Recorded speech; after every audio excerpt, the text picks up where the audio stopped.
Papa, bolehkah Dede bertanya?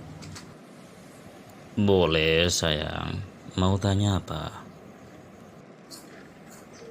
Apakah fidyah itu? Fidyah secara bahasa artinya tebusan. Menurut istilah syariat, fidyah adalah denda yang wajib ditunaikan karena meninggalkan kewajiban atau melakukan larangan. Siapa sajakah orang yang wajib membayar fidyah? Orang yang wajib membayar fidyah adalah yang pertama, lansia yang tidak sanggup lagi melakukan puasa. Yang kedua, orang sakit yang tidak ada harapan sembuh. Ketiga, wanita hamil atau menyusui yang hanya mengkhawatirkan keselamatan bayi. Keempat, orang yang mengakhirkan qada puasa Ramadan.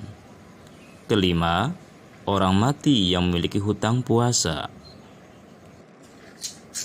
Berapakah kadar dan jenis fidyah yang harus dibayarkan? Kadar dan jenis fidyah yang ditunaikan adalah 1 mud makanan pokok untuk setiap hari puasa yang ditinggalkan dan berlaku kelipatannya. Makanan pokok bagi mayoritas masyarakat Indonesia adalah beras. Ukuran mud bila dikonversikan ke dalam hitungan gram adalah 675 gram atau 6,75 ons. Atau kalau dalam hitungan liter, sekitar 1,5 liter. Kepada siapakah fidyah diberikan? Fidyah wajib diberikan kepada fakir atau miskin dan tidak diperbolehkan untuk golongan mustahik zakat yang lain, terlebih kepada orang kaya. Terus pengalokasiannya gimana, Pak?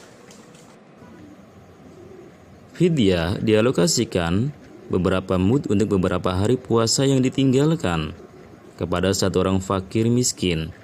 Semisal fidyah puasa 10 hari, maka 10 mud semuanya boleh diberikan kepada satu orang miskin.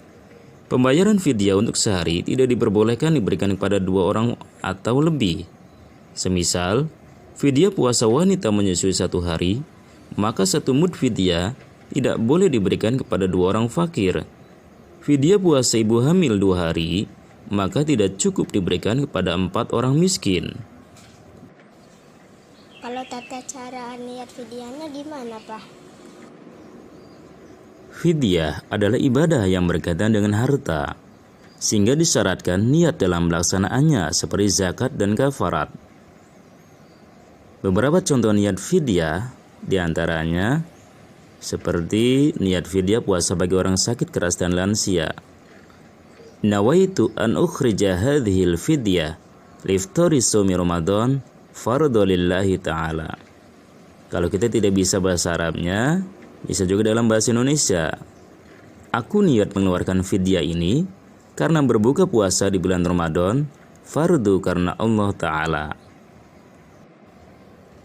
Niat fidyah bagi wanita hamil atau menyusui.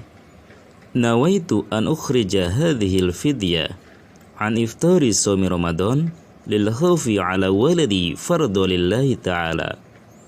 Aku niat mengeluarkan fidyah ini dari tanggungan berbuka puasa Ramadan karena khawatir keselamatan anakku, fardu karena Allah Ta'ala. Contoh niat fidyah karena terlambat mengqada puasa Ramadan. Nawaitu an ukhrija hadhil fidyah an ta'khiri qada'i shaumi Ramadan fardhu lillahi ta'ala. Aku niat mengeluarkan fidyah ini dari tanggungan keterlambatan mengqada puasa Ramadan, fardu karena Allah Ta'ala. Kemudian niat fidyah puasa orang mati yang dilakukan oleh wali atau ahli warisnya. Nawaitu an ukhrija hadhil fidyah an shaumi Ramadan fulan bin fulan fardhu lillahi ta'ala. Aku niat mengeluarkan fidyah ini dari tanggungan puasa Ramadan untuk fulan bin fulan. Disebutkan siapa nama mayitnya fulan di sini. Dilanjut fardu karena Allah Ta'ala. Oh ya, sebagai catatan, niat fidyah boleh dilaksanakan pada salah satu waktu berikut. Di antaranya, yang pertama saat menyerahkan beras kepada fakir miskin. Kedua, saat memasrahkan beras kepada wakil. Ketiga, setelah memisahkan beras yang hendak ditunaikan sebagai fidyah. Terus, waktu mengeluarkan fidyahnya kapan, Pak? Waktu mengeluarkan fidyah disesuaikan dengan fidyahnya. Misalkan, fidyah puasa untuk orang mati diperbolehkan dilakukan kapan saja. Tidak ada ketentuan waktu khusus dalam penunaiannya.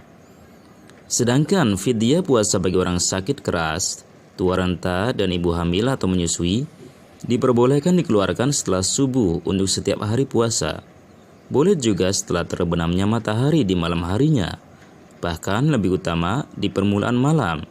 Boleh juga diakhirkan di hari berikutnya atau bahkan di luar bulan Ramadan. Tidak diperbolehkan mengeluarkan fidyah sebelum Ramadan.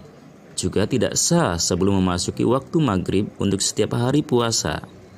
Ringkasnya, waktu pelaksanaan fidyah minimal sudah memasuki malam hari atau terbenamnya matahari untuk setiap hari puasa. Boleh juga dilakukan setelah waktu tersebut. Sedangkan fidyah bagi orang yang terlambat mengqadha puasa Ramadan dilakukan setelah ia terkena kewajiban fidyah, yaitu saat memasuki puasa Ramadan pada tahun keterlambatannya mengqadha puasa. Sudah jelas anakku? Udah ya, papanya mau pergi dulu, ada keperluan.